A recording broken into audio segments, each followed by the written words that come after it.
Բարի ձեզ հարգելի հայրենակիցներ, ուղիղ եթերում Նոյան Տապանն է, տաղավարում հյուրընկալել եմ Հելսինկյան ասոցիացիայի իրավապաշտպան հասարակական կազմակերպության նախագահ Նինա Կարապետյանցին։ Բարի ձեզ Տիկին Կարապետյան, շնորհակալ եմ Նոյան Տապանի հրավերն ընդունելու համար։ Ես եմ շնորհակալ։ Տիկին Կարապետյան, խոսենք Հայաստանի իշխանությունների եւ եկեղեցու հարաբերությունների մասին, որ կրկին լարված են եւ այդ լարումը վերջում մենք տեսանք անցած շաբաթ փաստորեն Նիկոլ Փաշինյանը մայիսի 29-ին գրառում կատարեց իր Facebook-յան էջում եւ կարծես թե հանրային պորտքում առաջացավ։ Իհարկե կային մարդիկ, որ ողջունեցին նման հնատիպ գրառումները, աջակցեցի վարչապետին, բայց եկեք խոսենք իրավական եւ հասարակության աչքերով փորձենք գնահատականը տալ այս ամենին։ Ինչու այս ցածր մակարդակին հասանք,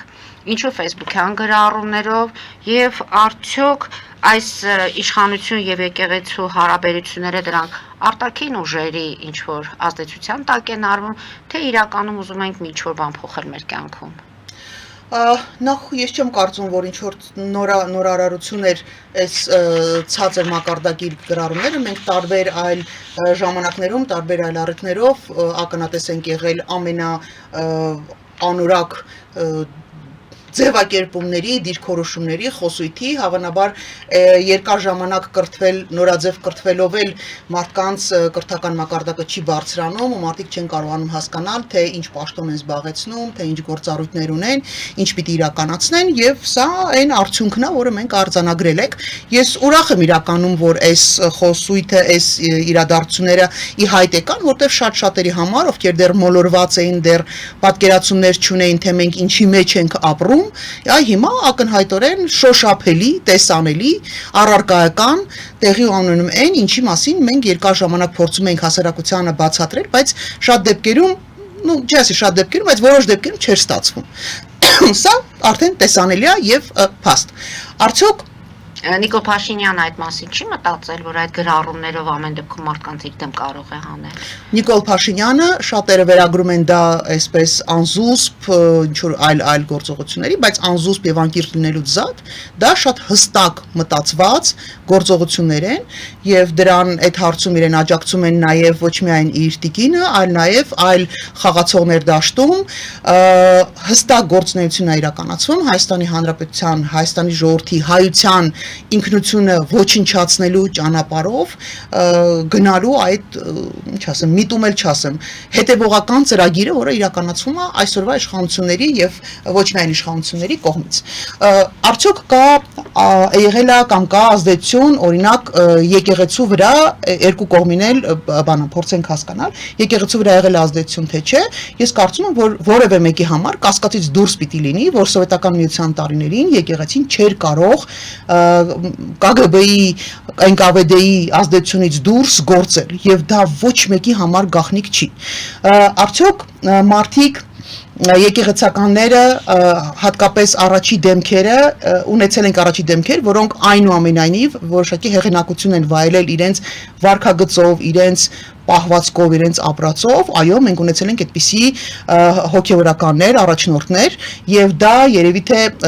մեր կյանքի օրոք տեղի ունեցած, մեր սերնդի համար օրինակելի կերպարը դա Վազգեն առաջին կաթողիկոսն էր, որը խորհրդային տարիներին, որը կասկածից դուրս է, որ եղել է KGB-ի ազդեցության կամ վերահսկողության ներքո, բայց միևնույն ժամանակ մենք բոլորս, ես չգիտեմ Հայաստանում կար այդպիսի մարդ թե չէ, որ ընտանիք կար թե չէ, որի տանը Վազգեն առաջին կաթողիկոսի եկեղեցում վաճառող ասենց փոքր նկարներ կային գունավոր, իր այդ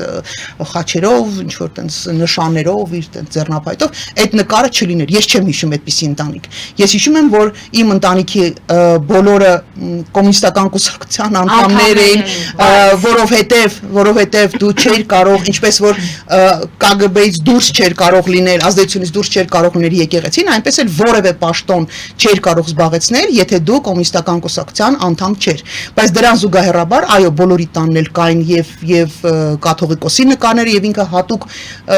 պաշտամունքը մի քիչ սխալ է ասել, բայց հատուկ վերաբերմունքի արժանի մարդ էր եւ անգամ հասարակությունը մեր երիտասարդները հատկապես որոնք տեսել են միայն երևի թե մի կաթողիկոսին կհիշեն, որտեղ վերջի 25 տարին առնվազն գոնե այս մի կաթողիկոսն է, որի հետ բազմաթիվ դեպքի իրադարձություններ, պատմություններ կան, ինչ որ սկանդալային ինչ որ պատմություններ կան եւ ոչ միայն իր հետ չեմ պատկերացնում, որ կարող է լինի միջավայր, որտեղ կաթողիկոսը, նորից պիտի նշեմ, սովետական միության տարիներին համատարած կոմունիստական կուսակցության անդամակցության պայմաններում մարդիկ բացառիկ վերաբերմունք ու հարգանք ունեին բանի նկատմամբ, եկեղեցու նկատմամբ, հոգևորական առաջնորդների նկատմամբ, ես անգամ պատմություն եմ հիշում, որ դա դառել իմ ծնողների ընտանիքի մեծ մասը, որովհետև բոլորը զբաղեցրել են տարբեր բարձր պաշտոններ, իրենք եւս բնականաբար եղել են կոմունիստական կուսակցության անդամներ, բայց ես հիշում եմ, որ մենք օրինակ ամեն Կիրակի տատիկիս հետ գնում ենք եկեղեցի, որովհետև այդպես էր։ Մենք գնում ենք, օրինակ Էջմիածին էին գնում ու անգամ տենց պատմություն կար, որ փոքր եղբայրս, որ ասում գրքի երեխա էր, ու կաթողիկոսը, ինչպես հիմա էլ սենց այն որ շարքերով անցնում է եկեղեցուց վերադառնում էր ակեցավայր, կանգնեց այդ իր թափորը, մոտեցավ մամայ գրքին եղբորս, շոյեց գլուխը, տենց սիրեց երեխային, գնաց ու դա դառել էր մի տեսակ յուրահատուկ տենց պատմություն, որ տեսեք անգամ Վազգեն առաջինը մոտեցել է, հասկանում եք մարդկանց վերաբերմունքը էին տանը պատմում, եւ այդ պատմություններն էին կամ հոգեվորականների բարոյական կեցվածքի մասին, կամ նրանց ապրելակերպի մասին։ Կային արդյոք զրույցներ տարբեր բարձրաստիճան հոգեվորականների մասին, էլի կային շրջանառության մեջ տենց թեթև ինչ որ զրույցներ կային, որ մարդիկ այնպես չի, որ ինչ կյանքով են ապրում, բայց մեկը մյուսին փոխանցում էր եւ մեկը մյուսի համար տենց ավելի կարեւոր էր ընտանիքներում ավելի կարեւոր էր, այո, հենց դրական իմաստով այդ վերաբերմունքի փոխանցումը նորից եմ հիշացնում կոմունիստական կուսակցության պայմաններում, երբ քեզ կարող էին եւ կուսակցությունից հեռացնել եւ դա քո համար շատ մեծ խնդիրներ էր առաջացնելու եւ աշխատանքից պաշտոնից հեռացնել եւ կարող էին դատել, այո, դու կարող ես գնալ Սիբիր, որովհետեւ համարձակվել էր քո երեխաներին մկրտել։ Ինչ եմ ուզում ասացնել, որ անգամ այն անհավատ ատեիստ սովետական միության այդ տոտալիտար պայմաններում մեր հասարակության ներսում մեկը մյուսին փոխանցել են հարգանք, բայց դա անշուշտ կապված է եղել նաև նրա հետ, որ առաջնորդների վարքագիծը անձը, այո, այդ հագուստը, այդ պաշտոնը որ գրել է, ինքը վաստակել է իրավունք, որպեսզի այդ վերաբերմունքը լինի։ Ազդեցություն կա եւ մնացել է արդյոք, ես խորին համոզմունք ունեմ, որ մնացել է ազդեցությունը ռուսական, KGB-ի, FSB-ի ազդեցությունը չի կարող չմնալ, դա բացառվում է որ չմնա, որովհետեւ եկեղեցական կառույցները իրանք հոգևոր կառույցներ եւ խոսքը եւ միայն եկեղեցիների մասին չի եւ միայն հայ առաքելական եկեղեցու մասին չի խոսքը եւ այլ կրոնական ուղղությունների կառույցներում, խմբերում, չգիտեմ, թիմերում, համայնքներում անպայման կան ներդրված, որովհետեւ դա ամենահարմար միջավայրն է, որտեղ դու մարդուց կարող ես ստանալ բավարար տեղեկատվություն։ Արդյոք մեր իշխանությունների վրա կա ազդեցություն, դա կասկածից դուրս է այլևս, որովհետև կներեք որոշակի տեսակի գլխարկ կրելը, որը մեր հարևաններին բնորոշ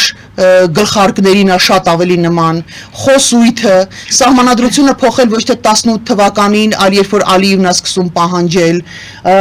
ցեղասպանությունից ուրացումը, բազմաթիվ այլ գործողություններ հուշում են, որ շատ ներողություն, ազդեցությունը այլևս ոչ թե մի տեղից է, այլ շատ տեղերից է եւ այս իշխանությունը, ինչ ասեմ,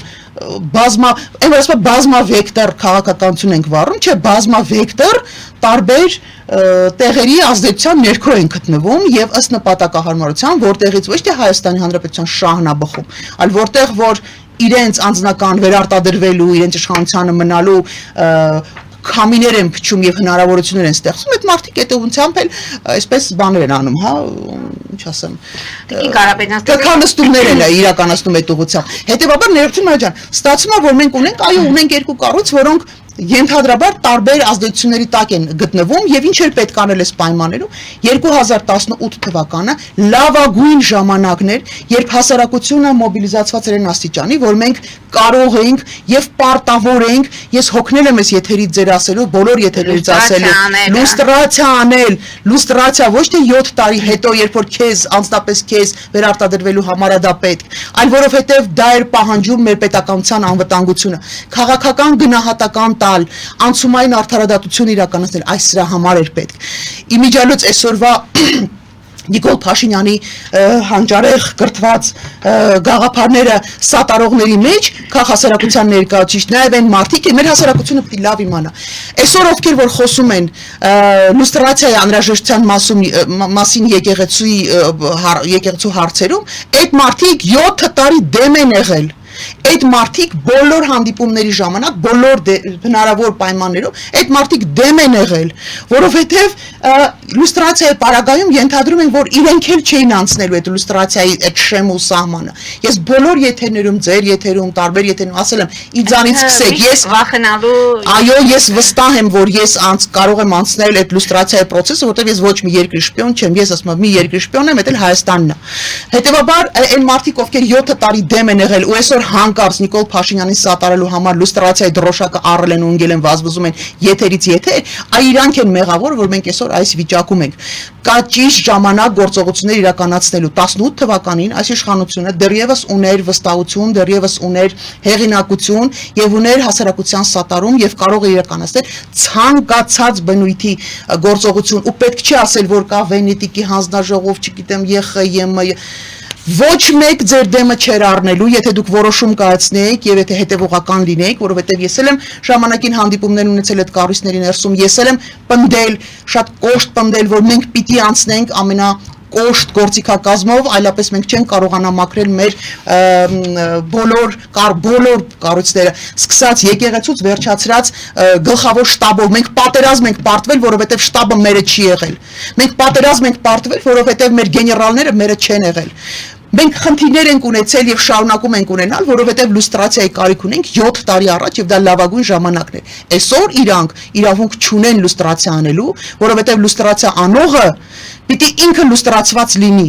ինքը պիտի բավարար հեղինակություն ունենա, ինքը պիտի վստահություն ունենա։ Արդյոք Նիկոլ Փաշինյանը իր թիմը ու իրան սատարող սազանդարները այսօր ունեն այդ վստահությունը, ունեն այդ համաժողովրդական, այսպես սատարումը, որ իրանց թույլ է տալիս կամ իրենք են ապրել այն կյանքով եւ այս 7 տարիների ընթացքում իրենք ապացուցել են իրենց Հայաստանին նվիրված լինելը, որ այսօր իրանց իրավունք են վերապահում ինչ որ մեկի լուստրացիայի մասին խոսել։ Այո, մենք ունենք կարիք փոփոխության, սահմանադրության էլ փոփոխության կարիք ունենք, լուստրացիայի բանել ունենք, то եկեղեցուն էլ հետ է լուստրացիայի կարիք ունենք, բայց դա անողը պիտի վաստակած լինի այդ վստահությունը հասարակության, որ ինքը անելու է այն ինչ որ պետքա պետությանը, ոչ թե վերարտադրվելու համար մի հատ խմբակին ու իրանց սազանդարներին։ Տիկին Կարապետյան, անձերի մասին խոսեցինք խորհրդային տարիներին, կաթողիկոսին հիշեցինք եւ հիմա մեր մասին մենք խոսենք, մեր ժամանակների մասին։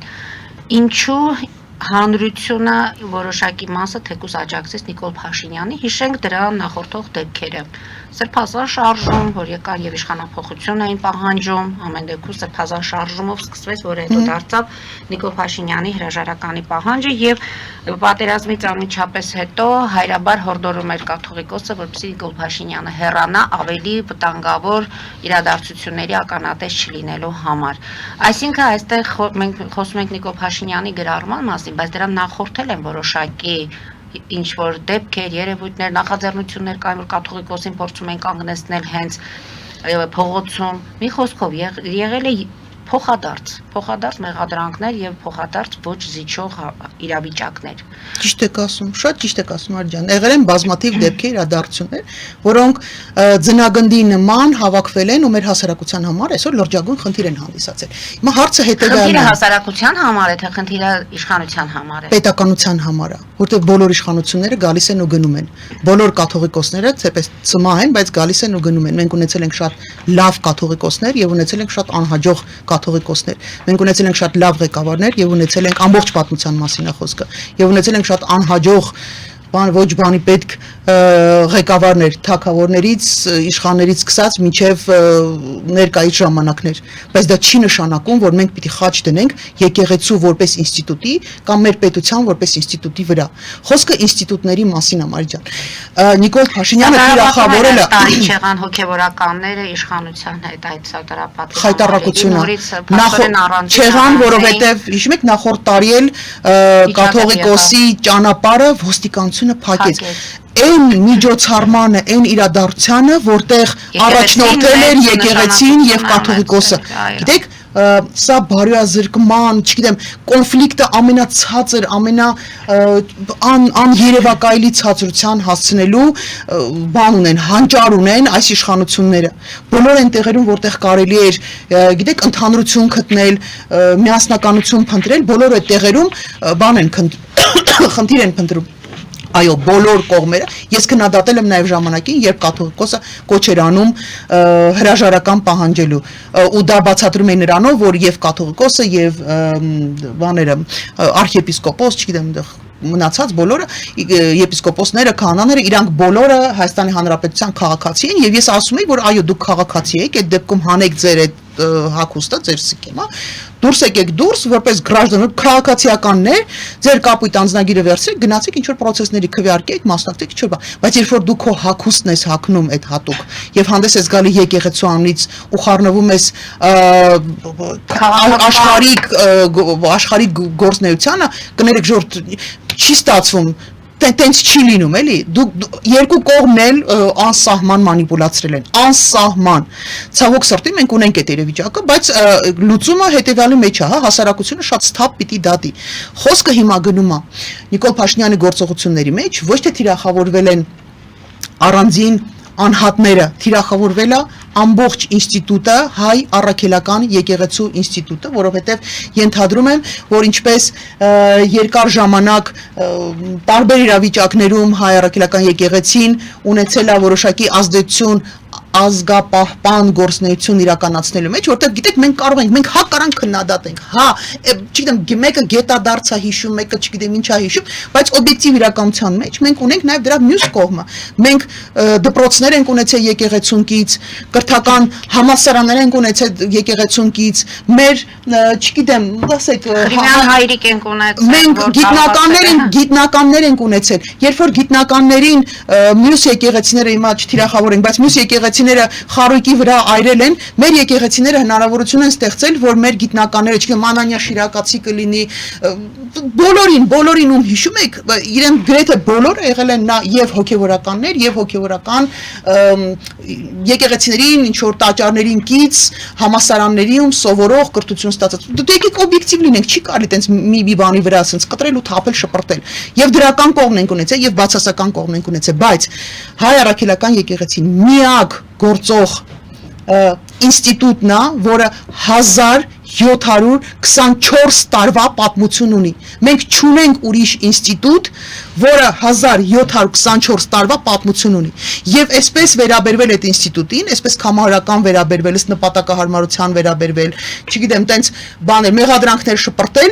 կամ այդպիսի ցածր որակի մեղադրանքներ շպրտել, գիտեք, ամեն ինչը չափու սահման ունի։ Սրբապեղծել, մանկապեղծել։ Տեսեք, մանկապղծությունը քրեորեն պատժելի արարքա, անկախ նրանից դու քաղաքացիական կյանքով ես ապրում, աշխարհիկ կյանքով ես ապրում, թե հոգեվորական։ Դա քրեորեն պատժելի գործողություն է։ Եթե այդպիսի դեպք կա, եւ դուք գիտեք այդպիսի դեպքի մասին, դուք որպես աշխարհիկ իշխանությունների ղեկավար, ձեր մարմինները, չագուժնելա ձեր ձեռը, մեղնելա ձեր ձեռը, դատախազնելա ձերը,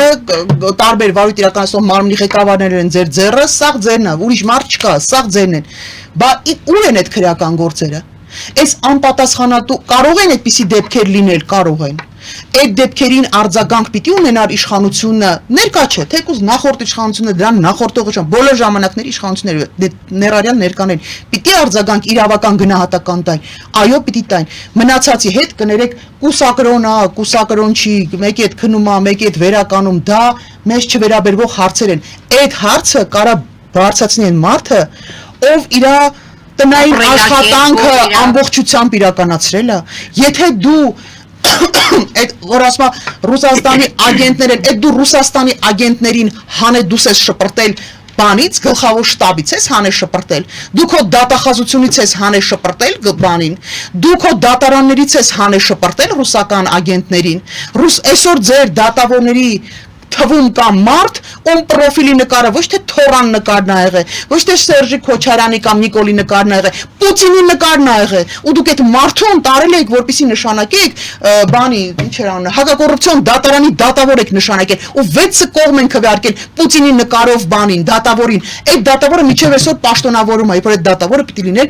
Կակ մինիմում համակարգում պիտի չլիներ։ Իսկ իրականում պիտի լիներ քրեակատարողական հիմնարկում։ Դու եկել ես այդքանը չարացմա։ Ու էլի ես կարող միջև լույս օրինակներ բերեն, թե իրանք ինչը չեն արել։ Բայց իրենք ասում են, որ նաև շարունակելու են։ Տեսեք, Նիկոլ Փաշինյանը այսօր գրառում է կատարել, որ այդ սրբազանների հարցը այս ձևով չի ավարտվելու։ Նույնիսկ ասում Արիջան, պետք է վճռորոշ ձայն ունենա Հայաստանի Հանրապետություն ամենայն հայոց կաթողիկոսի ընտրության հարցում։ Հայաստանի Հանրապետություն ասելով Նիկոլ Փաշինյանը ումի նկատի ունի։ Եթե ինքը Իրանի նկատի ունի, ինքը Հայաստանի Հանրապետությունը չի։ Օրվա իշխանությունը Հայաստանի Հանրապետությունը չի։ Մեր հասարակությունը հավանաբար տեղյակ չի, որ Հայաստանի Հանրապետություն դա պետությունը, դա մենք բոլորս ենք։ Դա եւ կրոնական կազմակերպություններ են, եւ կուսակցական կազմակերպություններ են, եւ ՀԿ-ներն են, եւ տարբեր մասնագիտական խմբերն են, չգիտեմ, փաստաբանների պալատն է, մանկավարժների ինչ որ միավորումն է, տարբեր ազգային ինշինստվա, ազգային փոքրամասնությունների միավորումներն են, մենք բոլորս ենք բան պետություն, Նիկոլ Փաշինյանը պետություն չի, եթե ինքը մտածում է, որ պետությունը ինքն է, ու կան մարդիկ, ովքեր մտածում են, որ պետությունը ինքն է, ինքն էլ պիտի այսպես կտցնելով կաթողիկոս նշանակ, ինքը չարաչար սխալվում է, ու ինքը նորից պիտի կրկնեմ, այն մարդը չի, այն բարոյական կերպարը չի, այն իրավունքը չի վաստակել իր ապրածով, իր գործնեությամբ չի վաստակել, որպեսզի այսպիսի հարցեր բարձրացնի։ Երբ որ դու քո տնային աշխատանքը, քո ուղիղ պարտականությունները, որոնք քեզ վրա դրված են սահմանադրությամբ, այն քո խոստումները, որոնք դու տրվել ես ընտրվելու եւ վերընտրվելու ժամանակ, կատարես կվերջացնես, կգաս կհասնես տեղ, այս հարցը մենք կքննարկենք։ Մենք մի կերպ առանց քեզանով, չգիտեմ, կլինես չես լինի, այդ ուրիշ հարց է, բայց այդ հարցը քո լուծելու հարցը չի։ Դուք չեք, որ բարոյական իրավունք ունեք այդ հարցը քննարկելու։ Տիկին Կարապետյան, դուք ձեր խոսքում հենց հաղորդման սկզբում ասացիք, որ սա միտումնավոր է արվում այս ամենը։ Լավ, մեր հասարակությունը որքան կարող է դիմանալ, ինչ որտեղ էլ մարդիկ հուսահատ են, ինչ որտեղ էլ չեն խղճում մենք մեր ազգին։ Դե մենք ասելով, օրինակ եթե Նիկոլ Փաշինյանի մասին է խոսքը, իշխանություններին բացարձակ հետաքրքիր չի Մարի ջան, ոչինչ հետաքրքիր չի, բացի վերարտադրվելուց, գիտեք ինչի, որովհետև իրենք շատ լավ հասկանում են, որ իրենք արել են բազմաթիվ գործողություններ, հիմա որպես իրավաբան եմ ասում, բազմաթիվ գործողություններ, որոնք հակա իրավական են, հակա սահմանադրական են, իրանք SMS-ով արդարադատության համակարգից մարդ հեռացնելով ինքը սահմանադրական կարգի տապալում արի, հասկանում եք։ Այդ բոլորը քրեորեն բաժելի գործողություններ, ել չեմ ասում Արցախ, պատերազմ, հողեր, մարդիկ, զոհեր, այդ թելը մի կողմ եմ անում։ Զուտ մի դրվագով մարդը սահմանադրական կարգի տապալում արել։ Ինքը ու Քոչարյանը պիտի նույն աթոռին նստեն, այ ասենց քիփ կպած իրար կողքի պիտի նստեն։ Այդ երկու մարդիկ արել են գործողություններ, որոնք մեր պետականության, մեր անվտանգության դեմ են ուղղված եղել։ Եվ ինքը շատ լավ հասկանում է, որ միայն վերարտադրվելու պարագայում ինքը կարող է ապահովի իր անվտանգությունը, ոչ ոք չի կարող տալ իրան երաշխիք, որ ինքը չի դատապարտվելու, բացի իր անձնական այդ տաբուրետկին նստած լինելուց։ Ոչ ոք չի կարող տալ, որովհետև գուցե ինչ որ այսպես բան փորձեն խաղարկեն, ինչ որ ինչպես գեղեցիկ Քոչարյանը փոխանցեց Սերժ Սարգսյանին բան, ովում չէ, բանը փոխանցեց իշխանությունը Սերժ Սարգսյանին, որպեսի հոկտեմբերի 27 չբացահայտվի, մարտի 1 չբացահայտվի, լիքը տենց բաներ չբացահայտվեն, որպես երաշխիք իր անվտանգության, ոնց որ տեսակ թե ինչ գործողություններ տեղի ունեցան Սերժ Սարգսյանի հետ, քրեական գործեր, ինչ քրեական գործեր տեսակ Սերժ Սարգսյանի ու Ռոբերտ Քոչարյանի հետ Նիկոլ Փաշինյանի թագավորության, ճակերտավոր թագավորության, ոչ մի գործողություն, ոչ մի ռեալ գործողություն տեսանք, ավելին մարդուն մարտի 1-ով արդարացրեցին։ Սերժ Սարգսյանի ժամանակ Ռոբերտ Քոչարյանը կամ ընդհանրապես ոչ մեկ չէր արդարացվել, Նիկոլ Փաշինյանի ժամանակ մարտի 1-ի գործը փակվեց ու արդարացվեց, արդարացում տենց բան չէր կարա լիներ, հասկանում եք։ Սա նշանակում է, որ ինքը երաշխիք էր տվել այս բոլոր մարդկանց, որ իրանք չեն դատապարտվելու։ Այ հիմա Իրան ոչ մեկ այդ երաշխիքը չի կարա տա։ Ինքը կարա փորձի իշխանություն փոխանցի, այ այդ սխեման աշխատացնի իշխանության փոխանցման։ Ինչպես եղավ Գյումրիում, բայց ոչ մի երաշխիք չկա, ոչ մի երաշխիք չկա, որ իրան պատասխանատվության ենթարկելու հարցը չեն բարձրացնելու, շատ խիստ չեն դնելու, որտեղ հասարակությունը շատ այս վերջին 6-7 տարվա մեջ բավականին իրանց նորաձևության շրջանակներում չէ, նորաձև կրթելու շրջանակներում չէ իհարկե, այլ սեփական դառը փորձով, սեփական կաշվի վրայով, կորուստներ ունենալով, այսքան կորուստ ու զոհ ու մահ տեսնելու արդյունքում մարդկանց գիտակցության մեջ փոփոխություն ա եղել, այդ թվում նաև ձեր նման կառույցների, կազմակերպությունների, լրատվամիջոցների աշխատելու պայմաններում, որ դուք հնարավորություն եք տվել այլ բացի ռոպագանդայից այլ տեսակետներ հնչեցնելու, այն մարդկանց մոտ բան ա փոխվել, մարդիկ սկսել են ոչ միայն լսելով ենթադրել, որ սենց բան կա կամ չկա, իրանց մաշկի վրա են զգացել, թե ինչ անում այս իշխանությունը, հետևաբար ով էլ որ գա ու ասի, որ ես քեզ երաշխավորում եմ քո անվտանգությունը, ինքը չի կարող 100% երաշխիք տալ։ Էնպես որ Նիկոլ Փաշինյանը ոչ մեկին չի խղճում, մի հատ բան կա, խումբ կա Լենինգրադ ասում է, բան Նիկավո նի ժալկը Նիկավո։ Ինքը այդ երկի մեջ ինքը ոչ ոքի չի խղճում, ոչ մեկ իրան հետաքրքիր չի, իրան հետաքրքիր է մենակ ինքը ու իր անվտանգությունը, ինքը իր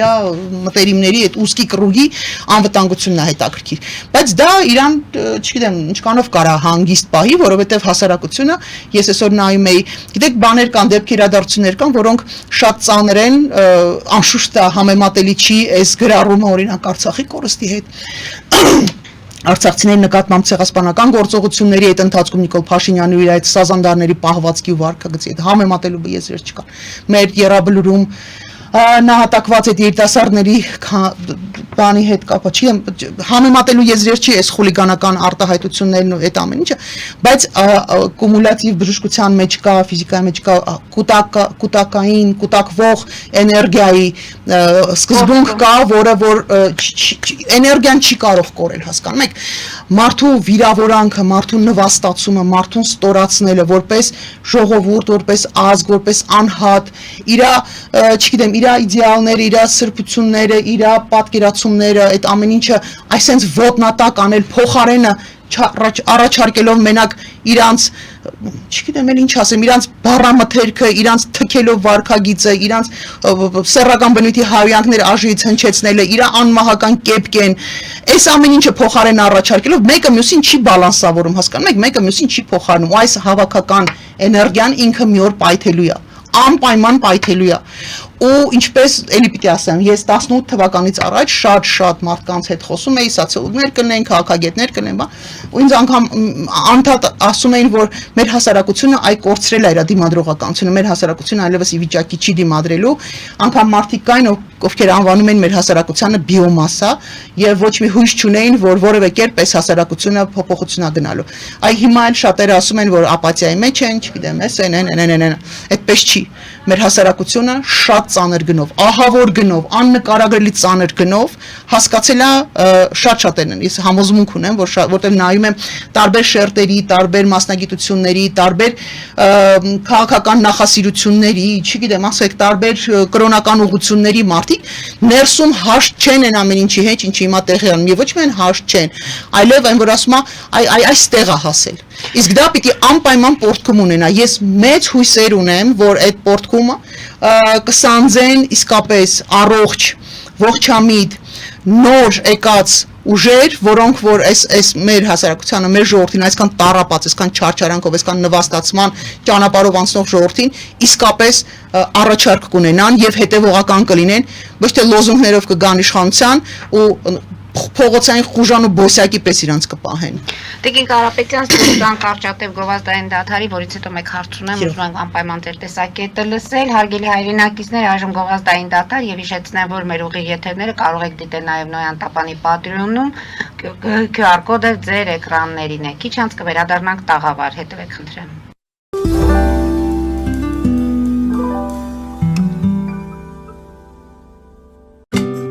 Ինչ է պետք տունը, առանձնատունը կամ ամառանոցը հաճելի, հարմարավետ դարձնելու համար։ Ճիշտ ընտրած կահույք, օրիգինալ դեկորներ, հյուրերին ընդունելուց գեղեցիկ սպասք, գուցե նոր սփռոց։ 60-ից ավելի ճանաչված եվրոպական բրենդների ինքնատիպ, չկրկնվող եւ մատչելի ընտրանին Fortuna Home and Country House խանութ սրահում։ Նորավոճ սպասք եւ կահույք հորեկա բնագավառի համար, տեքստիլ, տնտեսական ապրանքներ, ամեն ինչ գեղեցիկ կյանքի համար։ Ընտրեք այն, ինչ վաղուց փնտրում էիք Fortuna Home and Country House-ում, ձեզ համար եւ որպես նվեր ձեր մտերիմների համար։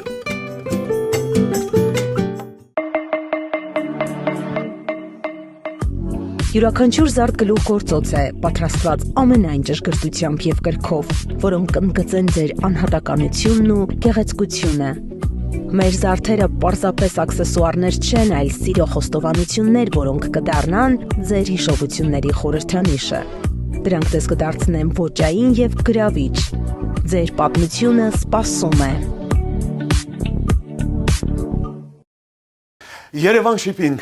սենսացիա ստեղ, հա։ Այո, ճիշտ եք եկել։ Սանդրոցներ Երևան ուղարկելը $2.99 օթանավով։ Այո, Իսկ եթե դոլար ուղարկես, դոլար ստանան։ Մի տոկոս, հա։ այո, Իսկ որ տանեն տուն հասցնեն, էլի մի տոկոս, հա։ 2%։ Հրասը ծրի է, էլի։ Ժողովուրդ սենսացիա, ծրի է։ Նորթ Հոլիվուդ կլենդել։ Jackpot հագուստի վաճառակենտրոնը վերաբացվել է Թահանգա քաղաքում։ Նոր տեսականի, նոր արժեքներով ու նոր զեղչերով։ Եվրոպական հագուստ եւ կոշկեղեն կանանց, տղամարդկանց եւ երեխաների համար։ Օծաներիք, ճամպրուկներ, պայուսակներ, գիշերանոցներ, գոտիներ եւ դրամապանակներ։ Մեծ ապրանքատեսականի, մեծ զեղչերով։ Համեցեք Jackpot Թահանգայում։ Հասցեն 7057 Foothill Boulevard։ Հեռախոս 818 813 2252։ Jackpot։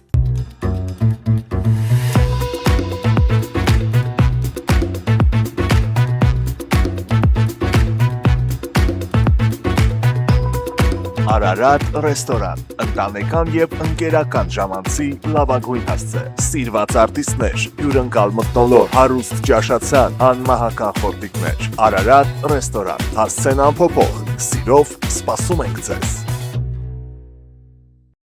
Լավագույն պաղպաղակ, բնական, համեղ եւ մատչելի գներով պաղպաղակը կարող եք ձեռք բերել բոլոր հայկական խանութներում։ Պահանջեք հայկական պաղպաղակ, Թամարա պաղպաղակ։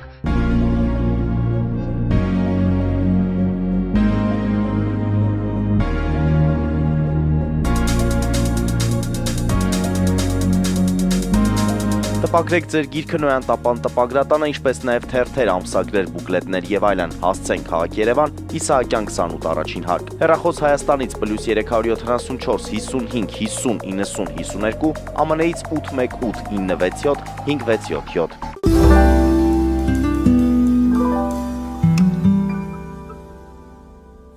Քաղաքական դիակը դեռ հավաքված չէ։ Հետաքրքիր է, որ քաղաքական դիակները խոսում են քաղաքական դիակների մասին։ Պարոն Մամիջանյան, գիտեք, դուք ապրում եք ձեր բաբլի մեջ։ Դուք չեք տեսնում կամ չեք ուզում տեսնել, կամ ձեզ հրահանգ են տվել չտեսնել այն ինչ տեղի անում իրականում։ Մայիսի 9-ի հավաքը, երբ մոռացա անունը, ինչ սրբազան էր։ Նո, հա, ոչ մի ուզում եք որ չնեղանար անունը հիշի, բայց չհիշեցի։ Լավ, Սրբազանը հավաքել էր բանում, հրապարակում, խոսում էր նրա մասին, որ մեր հասարակությունը պատրաստ է հերթական անգամ եւ այսպես մեծ ծավալի դժգոհություն արտահայտել, որտեղ ձեր եթերում եմ ասել, ուրիշ եթերում եմ 1000 անգամ ասել, հավաքված են մարդիկ, ովքեր որ առօրյա կյանքում իրար բարև չեն տա, որովհետեւ ունեն սկզբունքային տարաձայնություններ լուրջ հարցերի վերաբերյալ։ Բայց մարդիկ դուրս էին եկել, որովհետեւ պատրաստ էին պայքարել ու այս իշխանությունը իրանց համար ընդունելի չէր։ Եթե ընդամենը 1-2 օր էլ տևեր այդ process-ը, ես հավատացած եմ, եւ չերևար նախկինների դիակների արգասիքները կամ իրենք հենց դիակները մենք ունենալու ենք Նիկոլ Փաշինյանի հեռացում, բայց դուք կամ ձեր թիմերը, ձեր թիմերի լիդերները ցավոք սրտի այնտեղ իրենց այսպես շողքերը, շուքը երևաց, այո, ստվերները հենց որ երևացին, հասարակությունը շուռ եկավ ու գնաց տուն։ Դուք նույնքան քաղաքական դիակ եք, որքան Նիկոլ Փաշինյանը։ Սրբազանի շարժումը նորից ակտիվանում է։ Դե թող ակտիվանա, ինչ ասեմ։ Այսինքն դրանք ոչ մի տարի, ոչ մի նոր բան Ես չեմ կարծում, որովհետև եթե մայիսի 9-ին չկարողացան իրականացնել այդ process-ը, ես շատ դժվար եմ պատկերացնում, թե հետագայում ինչ են անելու եւ ցավոք սրտի իմջես Բագրատ Սրբազանը ես խոսել եմ, ես իրան անձնապես չեմ ճանաչում եւ շատ շատերի հետում խոսել եմ տարբեր քաղաքական ուժերի, տարբեր հայացքների, տարբեր ոլորտների մարդկանց հետ եմ խոսել, ովքեր իրան անձնապես ճանաչում են եւ բոլորը շատ բարձր էին գնահատում Բագրատ Սրբազանին, բայց պարզ դարձավ, որ Սրբազանի թիկունքում կանգնած են մարդիկ, ովքեր որ զուտ օգտագործեցին հիշեցին կանոնը Բագրատ Սրբազանին Բագրատ Սրբազանին օգտագործեցին որպես շիրմա իր բարեպաշտությունը, չգիտեմ, իր ազնվությունը, իր անկեղծ այդ պորտկումները մարդկային իր այդ, չգիտեմ, վիրավոր այդ ամեն ինչ որ անկեղծ ու ազնիվ կար իր մեջ, զուտ օգտագործում էին, փորձեցին օգտագործել իրենց վերադարձը ապահովելու համար եւ հասարակությունը հերթական մեր ժողովուրդը հերթական անգամ ասեց ոչ։ Տիկին Կարապետյանց եւ Կարապետյանց ինչ անել։ Ես ձեր լայվը տեսա, որ դուք ուղի եթեր եք դուրս եկել մարդկանց առաջարկում եք ամեն Կիրակի գնալ պատարագի, թեկուզ մասնակցել, բոն վառել, դրանով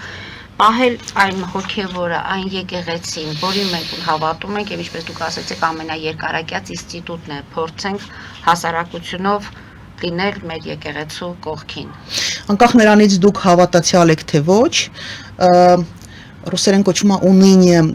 հայերեն ոնց է թարգմանվում, հիասթափությունը, հուսահատությունը դա ամենասխալ վարքագիծն է, թե կրոնական իմաստով, որովհետև դա մեղքերից մեկն է, թե եթե հավատացյալ չեք անգամ, աթեիստ եք, ագնոստիկ եք, ինչ եք, անգամ մարդկային կյանքի իմաստով, հուսահատությունը, հիասթափությունը դա ամենածանր վիճակներից մեկն է, որը չի կարելի թույլ տալ։ Չի կարելի համակերպվել են մտքի հետ եւ ընդունել, որ այն ինչ որ մենք հիմա ունենք, դա մեր էլիտաներն են, դա մեր էլիտաներ չեն, դա մեր ամոթն է։ Իշխանության մասին խոսքը կլինի, պարլամենտական ընդդիմության մասին խոսքը կլինի, որոշ հոգեվորականների մասին խոսքը կլինի, այո, իրանք մեր էլիտան չեն, իրանք մեր ամոթն են, բայց ինչպես որ ընտանիքում, չգիտեմ, լինում են դժվարություններ ու դու հաղթահարում ես, չգիտեմ, կամ օրգանիզմի մեջ լինում է ինչ որ ծրագրային շեղում, դու չես կտրում քո ոտքը, որովհետև, չգիտեմ, ինչ որ մի բան սխալ ես արել։ Ինքը ինչ որ սխալ տեղ է քեզ այդ ոտքը դրել, ցեխի մեջ ես ընկել։ Ձեռքդ չես կտրում, որովհետև, չգիտեմ, պատահական ինչ որ մի տեղ ես կպել, որ ձեռքերդ կեղտոտվել են։ Դա նշանակում է, որ դու պիտի աշխատես ինքդ քո վրա եւ այո, հայ առաքելական եկեղեցին, ես ինձ չեմ դասում իմիջիալ, ես մկրտված եմ, այն որ բաները դադարեցնելու համար, հա, ես մկրտված մարդ եմ հայ առաքելական եկեղեցում, բայց ինձ չեմ համարում այն դասական, տենց հավատացյալներին, որը բոլոր կանոններով տենց ամեն անգամ գնում է եկեղեցի, ես ինձ այդպեսին չեմ համարում ու մեղմ ասած ունեմ որոշակի տարաձայնություններ թե առանձին հոգևորականների պահվածքի հետ, թե ինչ որ գաղափարների ու մտքերի հետ ունեմ տարաձայնություններ, բայց ինձ համար, այո, հայ առաքելական եկեղեցին դա 1724 տարվա մեր պատմության մի մասն է, մեր ներկան է եւ մեր ապագայի մի մասնիկն է լինելու։ Դուր է գալի դա ինչ որ մարդկանց, դուր չի գալի դա ինչ որ մարդկանց։ Դա կայացած գոյություն ունող փաստ է։ Եվ այո, ես կոչ եմ արել գնալ եկեղեցի եւ ես ինքս գնացել եմ եկեղեցի, շատ վաղուց չի եղել միջալոց։ Մոմ եմ վառել, ոչ թե ի սատարումը կաթողիկոսի կամ ինչ-որ arczepiskoposների կամ ինչ-որ հոգևորականների, այլ հայ առաքելական եկեղեցու, որը մեր պատմության ինստիտուցիոնալ մի մասն է։ Ես առաջարկել էի գնալ, կուզեք պատարագին մասնակցեք, կուզեք մոմ վառեք, չեք ուզում մի վառեք, բակում զբոսնեք եկեղեցում, ուզում եք մտեք ներս, չեք ուզում մի մտեք, որտեղ տարբեր մարդիկ ունեն տարբեր հայացքներ, տարբեր մոտեցումներ, բայց սատարումը ինստիտուտին որպես մեր պետության մասնիկ, ես կարծում եմ, որ դա շատ ճիշտ է։ Ես շատ բան վիճակի, շոկային վիճակի մեջ եմ եղել, որտեղ այդ թվում նաև ձեր եթերներում, տարբեր այլ եթերներում ես եղել եմ այն մարդկանցից, ովքեր քննադատել են տարբեր բարձրաստիճան հոգևորականների խոսույթը, վարքագիծը, պահվածքը, ունեցվածքը, չգիտեմ, հազար ու մի բան եմ քննադատել, բայց կներեք, թույլ տալ, որ ոտի տակ առնեն մարդիկ, ովքեր դրա բարոյական իրավունքը չունեն, չեն վաստակել դրա բարոյական իրավունքը, իրավական տեսանկյունից էլ դրա իրավունքը չունեն, ոտնատակ առնել այն ինչ որ իրավական տեսակետից գահընկեց անելու եւ նոր կաթողիկոս ընտրելու չունեն իհարկե ոչ, որովհետեւ եկեղեցին ինքը անջատ է իշխանապետությունից եւ ինքը գործում է ինքնուրույն եւ ինքը պիտի գործի ինքնուրույն, ինքնամաքրման process այնտեղ պիտի լինի, այո պիտի լինի, մենք պիտի մասնակից լինենք այդ process-ին, որովհետեւ մենք ենք այդ հոտը, այդ եկեղեցին մենն է, այո մենք պիտի հնարավորություն ունենանք ինչ որ իմաստով վերաբերմունք արտահայտելու, դժգոհելու, քննադատելու, այդ ամեն ինչը պիտի լինի, դա կյանքի իրավունք ունի, բայց կազմակերպել, թույլ տալ, որ կազմակերպեն ու այսպես նսեմացնեն այդ կառույցի անցած ճանապարհը եւ ներդրումը, որ ինքը ունեցել է մեր եւ նաեւ բացասական կողմերով, ինչը մեզ փորձա բերել, փորձառությունա բերել եւ դրական կողմն, ակնհայտ դրական կողմերով ներդրում ա ունեցել, կներեք, ասում եմ դուք այդքան չեք մեծացել ու դուք չկաք այդքան, որ այդ հարցը տենց դնեք։ Իսկ հարցերը պիտի լուծեն եւ մեր հասարակությանը պիտի խնդրեմ չհիասթափվեք, չհուսահատվեք, չվախենաք, չկոտրվեք։ Մենք պիտի տեր կանգնենք մեր ամեն ինչին, որովհետեւ պետությունը օրվա իշխանությանն չի, արդարադատության համակարգը ոչ գլխավոր դատախազինն է, ոչ, չգիտեմ, երկրի անուններից դուրս, անուններից զատ, ոչ գլխավոր դատախազինն է, ոչ, չգիտեմ, դատարանինն է, ոչ դատավորինն է, էլի ցանկացած եկեղեցին, ոչ կաթողիկոսինն է, ոչ Նիկոլ Փաշինյանինն է, դա մերն է, դա մեր պետության, մեր ինքնության մի մասն է, հետևաբար դրա տերը մենք ենք եւ մենք պիտի մեր մեջ ուժ գտնենք այդ ամեն ինչը վերականգնելու, ամեն ինչը իր ճիշտ տեղը դնելու, շատ ծանր ժամանակներ ենք ապրում, շատ, չկա գրեթե այն մի քար չկա, որի վրա կարողանաս ոտքդ դնես, այն հենման կետ չկա, որտեղ կարող ես խաղաղության պայմանագիրը հենման կետը կլինի ադրբեջանցի իր վերարտադրվելու համար գուցե, հա դե առևտուր, հասկանում եք, մարդիկ բանից այն կուշտ փորով հաց ուտելու ու քյաշ փողով եկամուտ ունենալու զատ ուրիշ պատկերացումներ չունեն։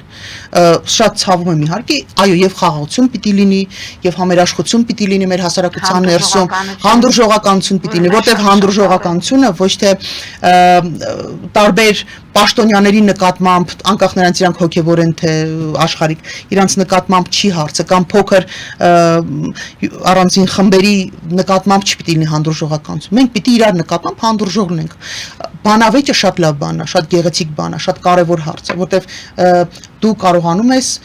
տեսակետ փոխել, կարծիքդ փոխել, գուցե ինչ որ մեկին համոզել ինչ որ բանում, բայց դա չպիտի վերածվի այ դանակահարությունների, դա չպիտի վերածվի իրար նկատմամբ ատելության, այո, մենք շատ տարբեր տեսակետներ ունենք, մեզ հիմա հետևողականորեն պառակտում են, բայց մենք պիտի հասկանանք, որ մենք մի խնդիր ունենք, տարաձայնություններով տարբեր մոտեցումներ ունենք, տարբեր լուծման, խնդրի լուծման տարբեր մեթոդաբանություն գուցե առաջարկներ ունենք, բայց մեր բոլորի խնդիրը ենթադրում եմ գոնե, մի մասի խնդիրը դա պետականությունը պահպանելն է, մեր արժեքները, արժեհամակարգերը պահպանելն ու վերականգնելը ավելի զտել, ավելի հստակեցնելն է, որտեղ հասարակությունն է, տենց մոլորության մեջ է, էլի, ով տեղից վերականում մի հատ տենց իբր արժեք է ներկայացնում, իրան թույլ է տալի նոր արժեքներ առաջարկել, բայց ինքը այդ արժեքներով չի առաջնորդվում։ Ստատուս են գրում եւ այդ օրը ամբողջ համացանցը արդեն իրենց ցնցումների մեջ են ընկնում, դե պետք է արհամարել։ Տեսեք, մենք օրինակ երկրի ղեկավարի գրառումները ես կնախընտրեի իհարկե չքննարկել, որտեվ այդ տեսակի գրառումները չքննարկել, բայց ցավոք սրտի մենք ստիպված ենք դա քննարկելու։ Այ այն մարդկանց, ովքեր որևէ պետական պաշտոն չեն զբաղեցնում, ներառյալ իր տիկնոջը, էլի մնացած սազանդարները, ես առաջարկում եմ եկեք իգնոր անենք, եկեք իրանց ուղղակի նկատելու չտանք, որովհետեւ այդ մարդիկ ուղղակի կազմաքանդման ճանապարհով են գնում, ատելություն սերմանելու ճանապարհով են գնում։ Մենք չունենք այդքան ոչ ժամանակ, ոչ ռեսուրս, ոչ էլ դրա անհրաժեշտություն ու կարիքը կա։ Մենք պիտի ընդունենք, որ մենք կանք, մենք տարբեր ենք, մենք ունենք տարբեր տեսակետներ եւ մենք պիտի ունենանք պետություն, պետականություն, անվտանգություն, բոլոր իր բաղադրիչներով, ներառյալ կրթությունը, անվտանգությունը, բանը կրոնը, չգիտեմ, եկեղեցիներ եւ մնացած ամեն ինչ։ Մենք պետք է բանակ ունենանք։ Իհարկե պիտի ունենանք, դա կասկածից դուրս է, որ մենք պիտի բանակ ունենանք։ Ավելին ասեմ, ես այն մարդկանց թվին եմ պատկանում, ովքեր ես որոշել եմ կակրաս բանա ամառային արձակուրդները, ես ոչ թե մենակ, այլ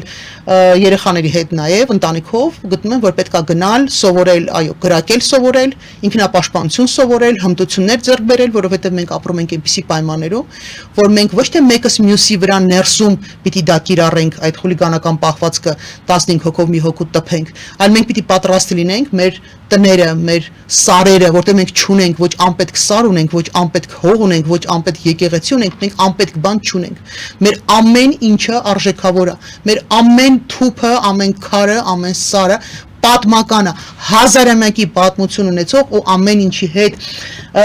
առասպելական ինչ-որ պատմություններ կան, իրադարձություններ ու դեպքեր կան։ Մենք պատահական բան մեր երկրում չունենք, միայն այս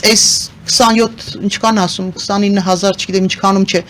ավելի լայն իմաստով, մենք չունենք պատահական կառույցներ, մենք չունենք պատահական երևույթներ, ու այդ ամեն ինչը պիտի լինի մեր գիտակցված պաշտպանության ներքո։ Մենք պիտի կարողանանք մեր մեջ ուժ գտնենք եւ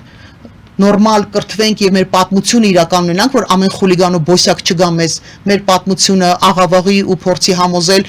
կեղծ ինչ-որ նարատիվներ բերի ու դու քո չկրթված լինելու արդյունքում տարական գիտելիքներ չունենալու արդյունքում կասկածի տակ դնես արդյոք սա հայկական է, սա հայեցի է, սա մեր պատմության մի մասն է, թե չէ։ Մենք պիտի գնանք նաև որոշակի հմտություններ ձեռք բերելու, որովհետև մենք այդ մեր նախկինը, ներկան, ապագան պաշտպանելու պարտավորություն ունենք եւ սերունդներին, հաջորդ սերունդներին փոխանցելու բան պիտի մնա ավելացված արժեքով, ավելացված բաներով, հա, արժեքավոր կարևոր բաներով։ Եվ վերջապես մենք պարտավորություն ունենք սերունդների առաջ, նախնիների, սերունդների առաջ եւ ինքներս մեր առաջ, որովհետեւ Մարիջան, ես, դուք սերնդակիցներ ենք եւ մենք քիչ բան չենք արել այս երկրի համար։ Մենք ամենադժվար, չգիտեմ, մենք շատերը հիմա տենց բան են, չէ՞, այն ժամանակ էլ ասում են, ցուրտ տարիները, բայց մենք համոզված էինք, մենք գիտեինք ինչի ենք դա մենք անում, մենք հասկանում ենք, որ այդ մութ ու ցուրտ տարիները հանուն նրա է, որ մենք պետություն ենք կառուցում։ Երեխաներ ենք լույս աշխարհ բերում։ Այո, ես այդ տարիներին ուսանող եմ եւ կուրանալով, ես տեսողության խնդիր եմ ունեցել լուրջ, որովհետեւ լամպի մոմի տակ է թրթռացող լույսի տակ ինստիտուտ ընդունվելու տարիներն էր, ինստիտուտ սովորելու տարիներն էր։ Այո, մենք բոլորս ցուրտ, ես հիշում եմ բաներով են տակ վերնահագուստով տեսակ հերոսական բաներ են արել։ Մեզ տալիս էին ասում են դրեք ձեր անկողնու մեջ, որ երեխաները չմրսեն։ Մենք այտենց կյանք ենք ապրել։ Մենք դժվարություն հաղթահարել ենք, բայց մենք գիտեինք հանուն ինչի ենք դա անում։ Եվ չգիտեմ, ես այտենց մարդ չգիտեմ, այո, հանուն ապագայի։ Այո, եւ մենք պիտի ապրենք այ հանունի, ոչ թե իրար ինադ ընկած, ոչ թե իրար հայոյան, չգիտեմ, խուլիգանի պահվածքով են իրար հայոյան գրողների համար։ Քանի կինոնիով մի երեխա։ Ջահաննամ ունենան, ասում եմ, դուք մի հատ ձեր հարաբերությունները պարզեք, դուք մի հատ ձեր թիմի ներսում տեսեք ով ինչ կյանքով է ապրում, դուք մի հատ ձեր համար պարզեք, չգիտեմ, չեմ ուզում ուղղակի այդ մակարդակի իջնեմ, ձեր ներսում պարզեք, դուք դրա բարոյական իրավունք ունեք, դուք եք այդ մարդիկ, որ այդ գնահատականները իրավունք ունեք տալու թե չէ։ Ես ասում եմ, որ չէ։ Ես հասկանում եմ, որ հատուկ ծառայությունները ձեր համար կամպրոմատների ծաղկաքաղ են անում եւ հետեւողականորեն բոլորի վերաբերյալ հավաքում են, բայց քաղաքը փոքր է, Հայաստանը առհասարակ շատ փոքր է։ Եվ Հայաստանը այնքան փոքր է, որ մենք բոլորս բոլորի մասին ամեն ինչ գիտենք առանց ձեր KGB-ի, առանց ձեր հատուկ ծառայությունների հավաքագրած տվյալների։ Ուզում եք ցանկացած մարդու մատով ցույց տվեք ու մի քանի ժամ ժամանակ տվեք, տեսեք թե ոնց ենք արագ այդ մարդու մասին ամբողջ բանից, ցեղից, ազգից սկսած մինչև նախասիրությունները ճշտում, որտեղ մեր քաղաքը փոքր, մեր երկիրը փոքր երկիր է, մենք ցանցային ժողովուրդ ենք, մենք իրար հետ փոխկապակցված ժողովուրդ ենք, մենք իրար մասին շատ բան գիտենք, եթե չասեմ ամեն ինչ գիտենք։ Հետևաբար այդ իմացությունն է, որ մեզ նաև օգտագործվում է հիմա մեր դեմ, որպես կամպրոմատներ, որպես մեր դեմ ասելով իրար դեմ են օգտագործում, բայց մյուս կողմից էլ դա պետք է օգտագործվի ի նպաստ, ի շահ, որտեղ ցանցային ժողովուրդներին կապելը, իրար հետ միասնական ինչ-որ գաղափար առաջ տանելը, իրար հավաքելը, իրար միացնելը շատ ավելի հեշտ է ցանցային ժողովուրդների պայմաններում, բայց դա հետևողականորեն չի արվում, դա հետևողականորեն քայքայվում է, որովհետև մի կողմից նպատակ կա, իշխանությունների կողմից իսկապես այդ նպատակը կա քարը քարին չթողնելու, քայքայելու են աստիճանի, որ իրանք հնարավորություն են վերարտադրվելու, մյուս կողմից էլ իրանց վստահությունը չի բավարարում թե նախկինների, թե ներկաների, որպեսզի կարողանան ինչ-որ միտք ու գաղափար առաջարկել մարդկանց հավաքելու։ Նորից բոլոր են ուժերին, բոլոր են խմբերին, ովքեր իսկապես իրենց պատասխանատու են զգում երկրի առաջ, ժողովրդի առաջ, նախնիների առաջ, ներկաների առաջ, հաջորդ սերունդների առաջ, իրանց քաշած այդ չարչարանքին գնահատում են, որտեվ ել եմ ասում, մենք շատ ծանր ժամանակներ ենք ապրել եւ մենք մեր շատ հարցերում զրկանքների ճանապարհով ենք անցել, որովհետեւ հասկացել ենք, որ մենք պետություն ենք կառուցում։ Այդ բոլոր մարդկանց ում համար սա կարեւոր է, ովքեր ունեն բավարար հմտություններ, գիտելիքներ, գաղափարներ եւ հասկանում են, որ մենք այս ճանապարհով գնում ենք կործանման, իրանք ուղղակի պիտի արագանան։ Իրանք պիտի ամեն օրվա ռեժիմով գիշեր-ցերեկ աշխատեն, որպեսզի այս հասարակությանը, մեր ժողովրդին, որտեվ սա ուրիշ ժողովուրդ չի, էլի մենք շատ միատար ենք, մենք շատ տարբեր ենք եւ միատար ենք միաժամանակ։ Այս ժողովրդին, մեր ժողովրդին պետք է ինչ-որ բան առաջարկվի։ Չի կարելի անտերության մատնել ու թողել, որ այս հասարակությունը ասենց քայքայվելով անհատապես ինքնաոչնչացվելու ճանապարհով գնա։ Շնորհակալություն եմ Հայկ Կարապետյան, հետևենք զարգացումներին, երևի թե այսպես ամեն դեպքում վարչապետը խոստացել է, որ այսպես չի մնալու։ Ես էլ եմ խոստանում, պարոն վարչապետ, այսպես չի մնալու, այսպես չի կարող մնալ։ Առիթ կլինի մենք նորից կհանդիպենք, որտեղ ձեզ հետ կարելի է բավականին շատ թեմաների մասին խոսել, այսօր չենք հասցնի անդրադառնալ ծեծկրտուկները, դանակահարություններ, հատկապես անչափահասների շրջանում, որ արդեն բավականին մտահոգիչ է։ Հարգելի հայրենակիցներ, այսօր այսքանով ավարտում ենք, հետևեք զարգացումներին, մնացեք խաղաղությամբ։